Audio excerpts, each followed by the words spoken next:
یہ بات ممکن ہے۔ چلیے اب یہاں بتا رہے ہیں نبی صلی اللہ علیہ وسلم کے معجزات کا تمام انبیاء علیہم السلام کے معجزات سے زیادہ عظیم ہونا، یعنی حضور کی جو معجزات ہیں وہ تمام انبیاء کے معجزات سے زیادہ عظیم تر ہیں۔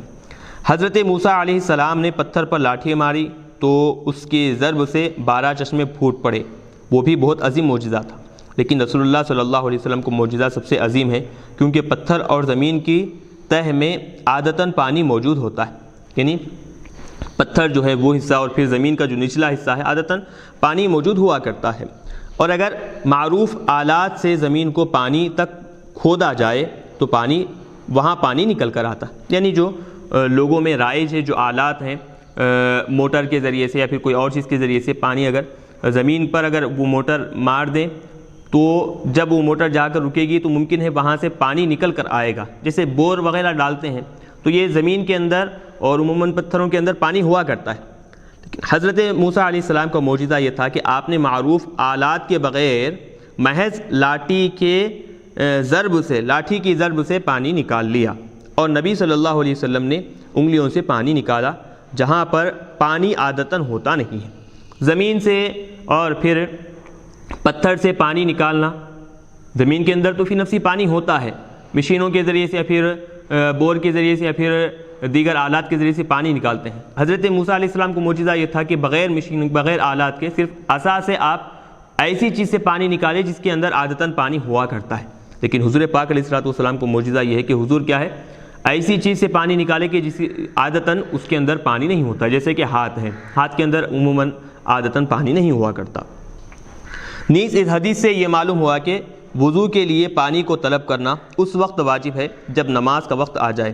کیونکہ نبی صلی اللہ علیہ وسلم نے صحابہ کو اس پر ملامت نہیں کی کہ تم نے پہلے پانی کیوں تلاش نہیں کیا، اس سے یہ بات بھی معلوم ہو گئی۔ اور اس حدیث میں معجزے کا ثبوت ہے اور اس پر دلیل ہے کہ نبی اکرم صلی اللہ علیہ وسلم کا معجزہ ہر نبی کے معجزے کے جز سے افضل ہوتا ہے۔ حضرت داؤد علیہ السلام کے ہاتھ پر لوہا نرم ہو جاتا تھا اور وہ اس سے زراح بنا لیتے تھے، اور نبی اکرم صلی اللہ علیہ وسلم کے لیے پتھروں کو نرم کر دیا گیا۔ احد پہاڑ آپ سے محبت کرتا تھا، آپ نے فرمایا احد پہاڑ ہے، یہ ہم سے محبت کرتا ہے، ہم اس سے محبت کرتے ہیں، جبکہ لوہا تو معروف اسباب سے پگھل کر نرم ہو جاتا ہے اور پتھر ٹوٹ تو جاتا ہے لیکن نرم نہیں ہوتا، سو جس کی طبیعت میں نرم نہیں ہوتی وہ بھی آپ کے لیے نرم ہو گیا ہے۔ حضرت سلیمان علیہ السلام سے پرندے کلام کرتے تھے تو آپ سے پتھروں نے کلام کیا ہے، اور پرندوں کا کلام کرنا اتنا باعث حیرت نہیں کیونکہ ان کی زبان ہوتی ہے اور وہ بولتے ہیں، کمال تو آپ کا ہے کہ آپ سے پتھروں نے کلام کیا جن کی زبان نہیں ہوتی۔ آپ نے فرمایا بعثت کی رات میں مکے کا ایک پتھر مجھ کو سلام کرتا تھا، میں اس کو ابھی بھی پہچانتا ہوں۔ تو بہرحال یہاں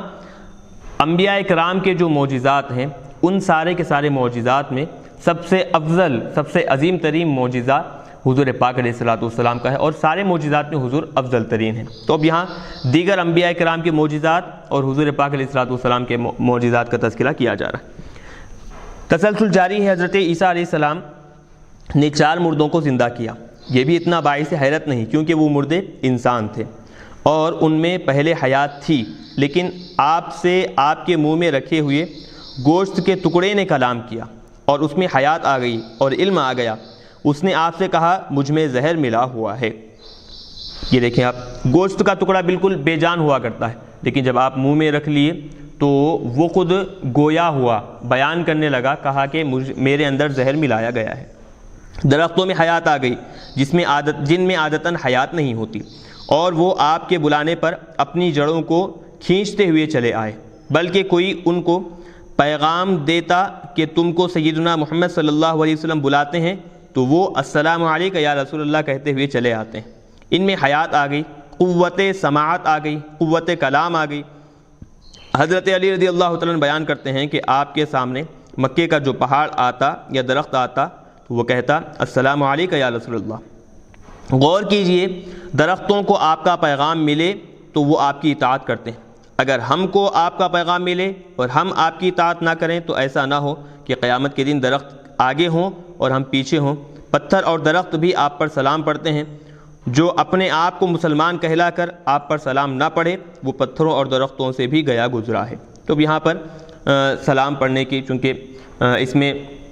ضمنی طور پر بات آ گئی ہے تو اس میں ایک استدلال سلام پڑھنے کے جواز پر وہ بھی یہاں پیش کر رہے ہیں۔